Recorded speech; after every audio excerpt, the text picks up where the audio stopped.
Bonjour. La plupart des sourds connaissent bien l'abbé de l'Épée.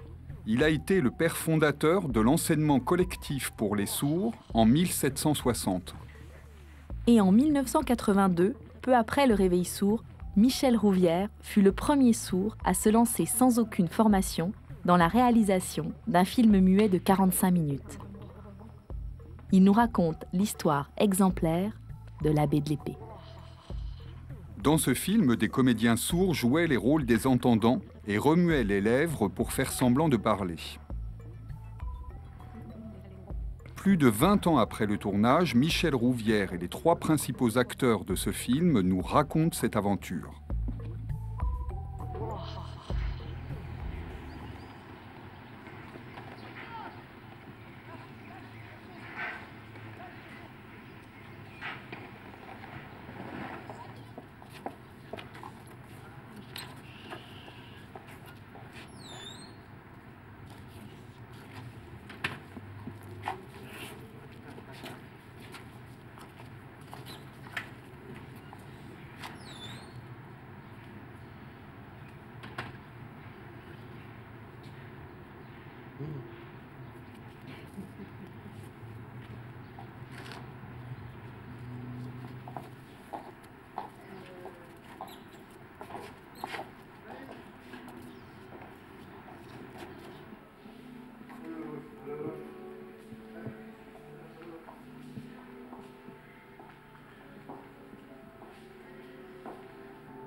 Avec mes parents, le dimanche, j'allais au cinéma voir des films de Charlot.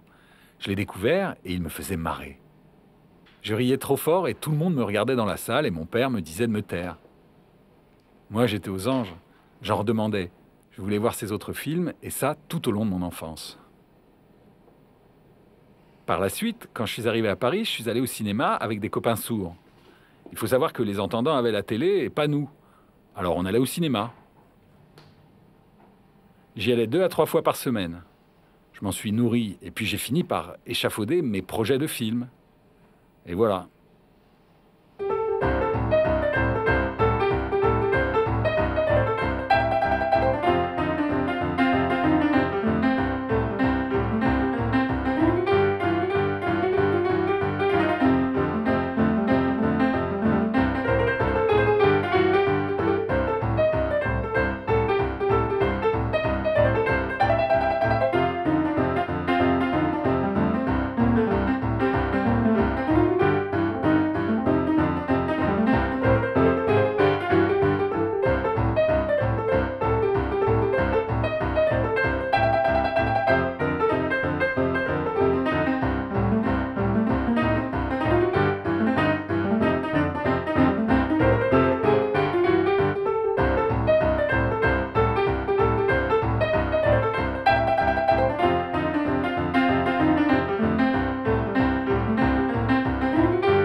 J'avais envie de monter quelque chose autour de l'abbé de l'Épée. J'ai pensé à lui parce qu'il n'est pas connu chez les entendants. Ils font toujours des tas de films sur Napoléon et plein d'autres personnages célèbres, mais jamais sur l'abbé de l'Épée. Ils ne le connaissaient même pas. Alors ça a renforcé mon envie. Mais bon, le 16 mm, c'est bien, mais c'est cher. Moi, j'aurais même préféré du 35, mais alors là, c'était les yeux de la tête. Bon, j'ai renoncé, ça aurait été trop cher, c'était pour les pros. J'ai fait du 16, mais l'idée du 35 m'a quand même fait gamberger. Et voilà.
À l'école, on ne m'a jamais parlé de l'abbé de l'Épée. Je ne connaissais rien de son histoire et mes parents n'ont jamais eu l'idée de m'en parler. Je ne savais rien de l'histoire de l'abbé de l'Épée.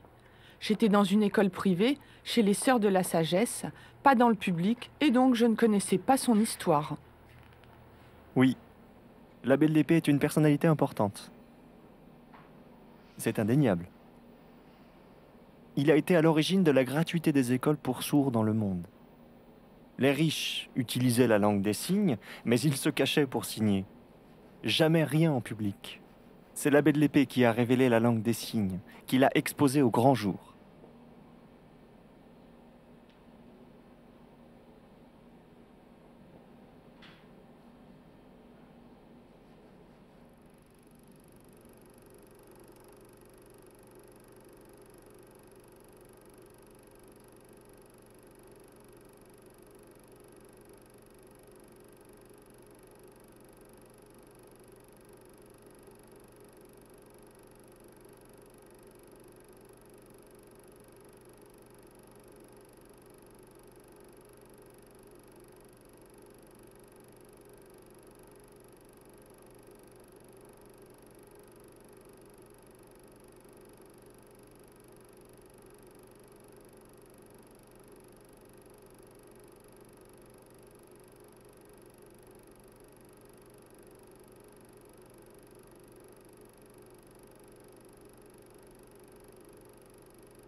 C'est bizarre de se revoir comme ça. Ça me fait drôle. Quand je vois les images, je me dis « Oh là là, je jouais comme ça à l'époque.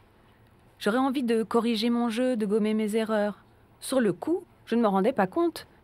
Mais maintenant, avec mon expérience de comédienne, et avec le recul, je me dis que je pourrais le jouer beaucoup mieux. Mais bon, c'est trop tard. J'aurais envie de refaire ce film, mais de façon plus actuelle. Oui, vraiment de le refaire. Et puis aussi sur le plateau.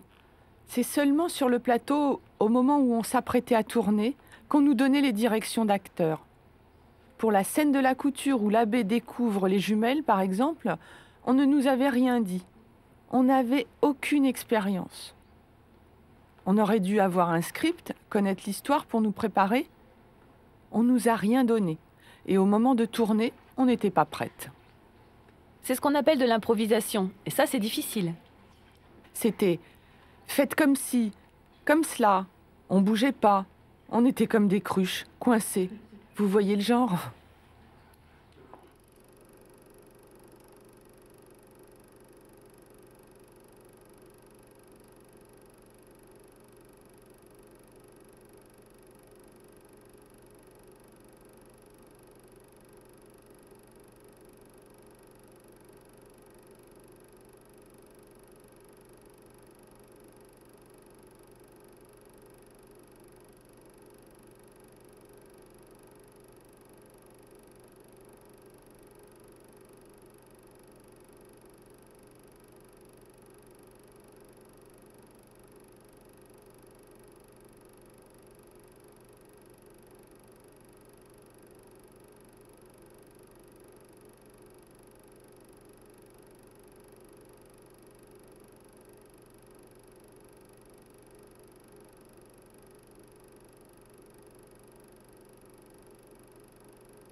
Rouvière nous donnait des indications de jeu. J'avais le rôle d'un entendant, je faisais semblant de parler, je bougeais les lèvres sans émettre de son. Eh oui, j'ai mimé un entendant, j'ai osé, c'est un fait. Les sourds qui ont vu le film se sont marrés, ils se sont tous moqués de moi. Bouchevaux qui parle, je suis véritablement contre l'oralisme, et là, ils m'ont vu parler, ils se sont bien marrés, bien moqués de moi aussi. Certains comédiens sourds ont dû jouer des rôles d'entendants. Par exemple, Il y a une scène avec Louis XVI, la famille royale et les courtisans. Ils font semblant de parler et de commenter entre eux la démonstration. Ce sont des sourds, oui. C'est très intéressant.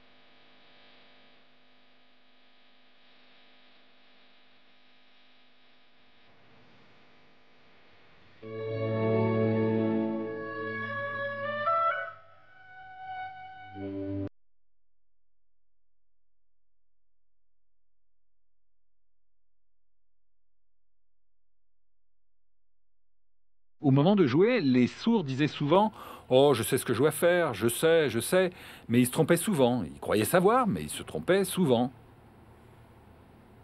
Je leur demandais de marcher sans regarder vers la caméra ou vers moi. Parce que pour les entendants, c'est facile. Il y a des oreillettes, mais pour les sourds, comment voulez-vous faire le clap? Ils me regardaient sans arrêt et il fallait reprendre la scène. Lorsque l'un d'eux signait, les autres le regardaient. « Mais non, ne regardez pas, ayez des œillères !» Oh là là, on recommençait plusieurs fois de suite. J'ai une bobine de bonne prise et une autre que des ratés. Parce qu'ils tournent la tête, se mettent à signer, passent dans le champ. Oh là là, je vous dis pas.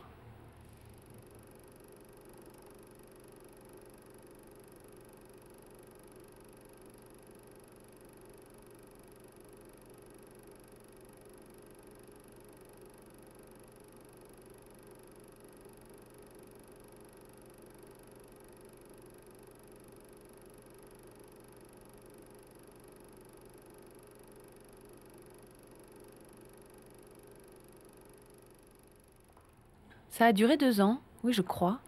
Oui c'est ça, 2 ans. Oui, mais on ne tournait pas en semaine, uniquement le week-end. Le reste du temps, les gens travaillaient, on était tous bénévoles, donc forcément le week-end. Je lui tire mon chapeau à Rouvière. Il a drôlement mis la main au porte-monnaie. En plus, il faut savoir qu'à l'époque, il n'y avait ni Minitel, ni fax, ni Internet. Il n'y avait pas non plus encore d'interprète. C'était souvent des enfants entendants de parents sourds qui servaient d'interprètes. Oh, c'était pas évident. Après le boulot, il fallait courir chez les uns, il fallait courir chez les autres. On se mettait d'accord pour se fixer un rendez-vous, et le lendemain, on repartait à droite, on repartait à gauche, on remettait ça. Le plus simple pour nous, c'était encore de se retrouver à l'Institut Saint-Jacques. On se donnait rendez-vous à intervalles réguliers. On était à peu près une quinzaine à se réunir.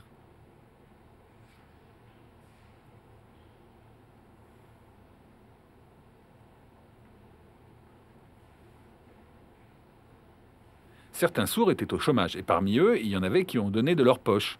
On s'est tous cotisés. Bon, bien sûr, j'ai donné un peu plus que les autres. Mais quand j'avais plus d'argent, je m'en faisais prêter, et dès que je pouvais, une fois les factures payées, je remboursais. J'ai demandé à la société Ricard, vous savez, la boisson, l'apéro. Bon, ça va pour eux. Et puis aussi aux avions Marcel Dassault, et à la mairie de Paris. À l'époque, c'était Chirac. Et à plein d'autres. Eh bien, aucun ne m'a répondu. 0 réponse. Vous êtes qui? Vous sortez d'où? Je leur ai répondu que je n'étais pas un amateur, mais un bénévole. Un bénévole, un débutant. Eh bien, rien. Sauf Madame Giscard d'Estaing. Elle m'a donné 1000 francs, quand il m'en aurait fallu 10 000. Elle m'a dit « Chut, chut, ne le dites à personne ». Ensuite, il y a eu les Darty, les magasins Darty. Parce que M. Darty avait une sœur sourde. Eux, ils m'ont donné de l'argent et permis de louer des véhicules gratuitement. Super bien, hein? Les autres, rien que des vauriens. Ah, ils sont durs, les Français.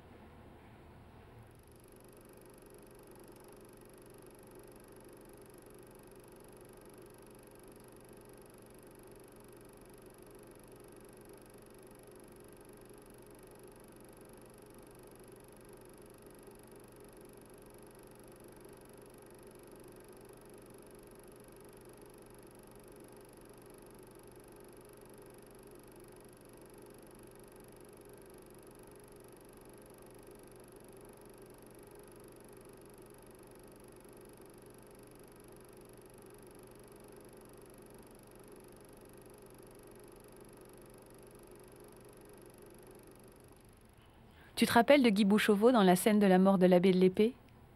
Il fallait qu'on prenne des airs tristes, alors qu'en fait, on avait le fou rire. Et il s'était endormi. Pendant qu'on travaillait, lui s'était endormi, dans la position du mort. On était pliés de rire, alors qu'on aurait dû être sérieux. Mais on a fait tout le contraire. Et dans le film, ça se voit qu'on rigole. On aurait bien voulu en faire un peu moins, mais on n'y arrivait pas.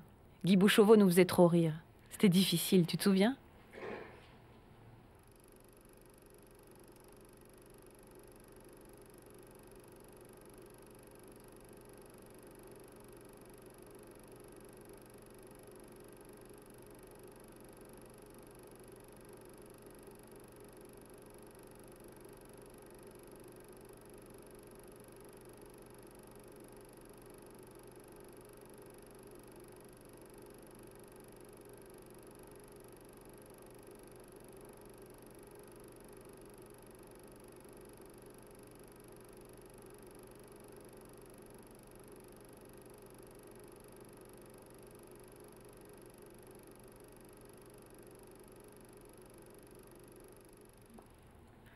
Je me rappelle que Rouvière avait eu l'idée d'apporter des oignons. Et pour pas qu'on les voie, il les avait cachés dans des mouchoirs, qu'on tenait comme ça près de nos yeux. Ma mère avait essayé de pleurer, mais nous on se marrait comme des baleines. Au final, elle a réussi à pleurer, mais un peu trop. Et elle n'arrivait plus à s'arrêter.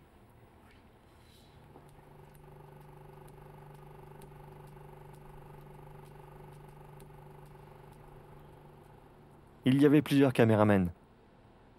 L'un d'entre eux s'appelait Denis. Il travaillait dans une entreprise qui disposait d'une caméra 16 mm, alors que Rouvière n'avait qu'une caméra de 8 mm. On a eu la chance de pouvoir disposer de cette caméra 16 mm pendant un certain temps. Malheureusement, Denis a perdu la vie dans un accident de voiture, ce qui nous a totalement découragés. On a perdu par là même le lien qu'on avait avec l'entreprise, alors que notre film n'était pas terminé. Le film de l'abbé de l'Épée n'était pas fini. Il nous restait encore des scènes à tourner. Ça a été une grande déception. Sa mort nous a vraiment abattus. Mais on n'avait pas les moyens de revenir en arrière.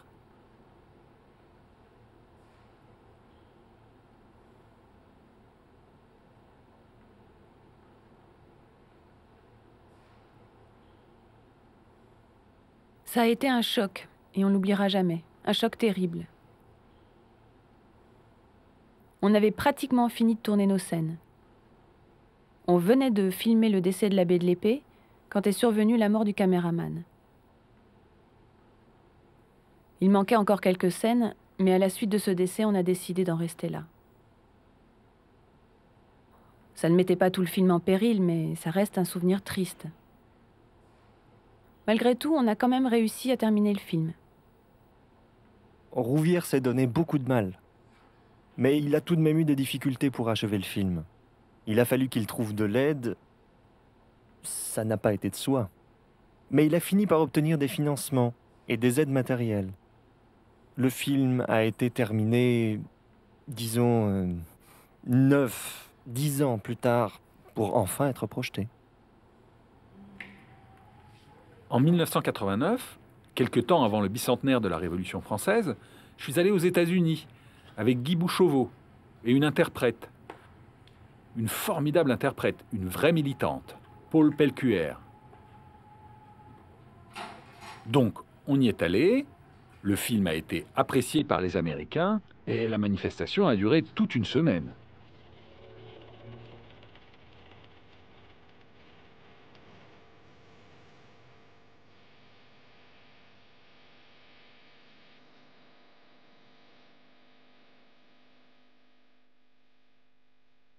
Je suis fier d'avoir été invité par les Américains. Et je suis content qu'ils m'aient invité et fier qu'ils aient projeté mon film dans le cadre de cette semaine de congrès. Bon, je ne vais pas assister à tout, hein. Et même les Allemands l'ont projeté. Et encore, dans tout le pays. En France, dites-moi où est-ce qu'il a été projeté? Nulle part. Comment je l'ai su? Eh bien, par un sourd qui habitait à Strasbourg et qui, à l'occasion d'une rencontre en Allemagne, a pu voir mon film. Un mois plus tard, ce sourd est venu vers moi et il m'a dit « Félicitations !» De quoi? « Bravo pour ton film !» Comment ça? En Allemagne? Vous vous rendez compte? Et même pas en France. Ça fait 24 ans. Il va falloir que j'attende d'être un vieux crouton pour le voir projeté. Quel temps perdu. Alors l'Allemagne, peut-être la Suède, je ne sais pas. En tout cas, ça a été une sacrée surprise. Je suis déçue que ce film ne soit jamais passé à la télévision, qu'il n'ait pas été montré aux entendants. Oui, nous avons travaillé dur. Ça a été vraiment difficile. Il n'y avait que des bénévoles dans l'équipe. On lui a consacré tous nos week-ends. Rien que du bénévolat. On croyait qu'il allait être montré, ce film. Et non, il dort depuis trop longtemps. Moi, j'aimerais bien qu'on le réveille.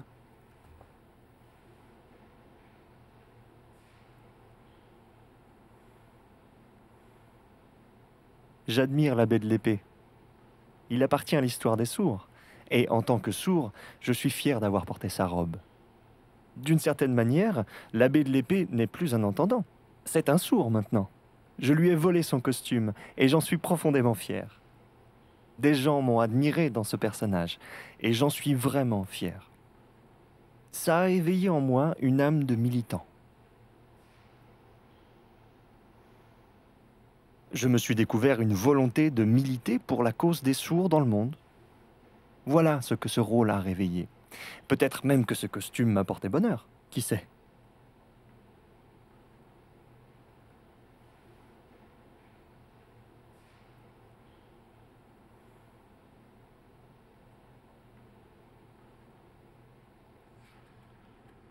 Aucun autre sourd n'a fait ce que j'ai fait. Je suis le seul. Je parle de long métrage, bien sûr, pas de court métrage.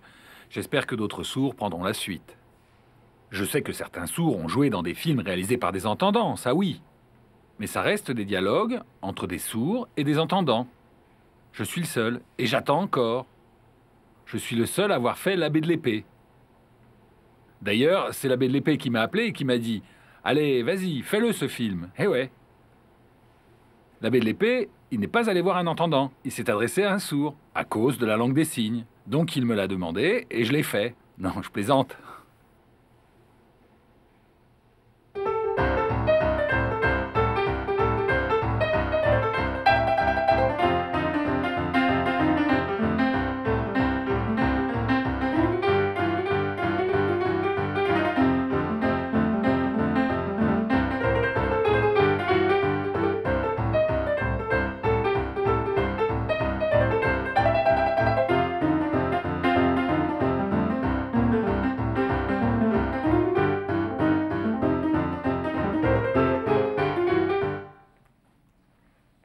Cet été a eu lieu le tournage d'un téléfilm français qui raconte l'histoire de l'affaire Solar, procès dans lequel l'abbé de l'Épée s'est impliqué.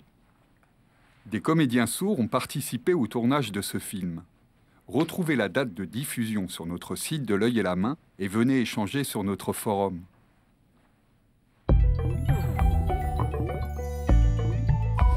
Wow.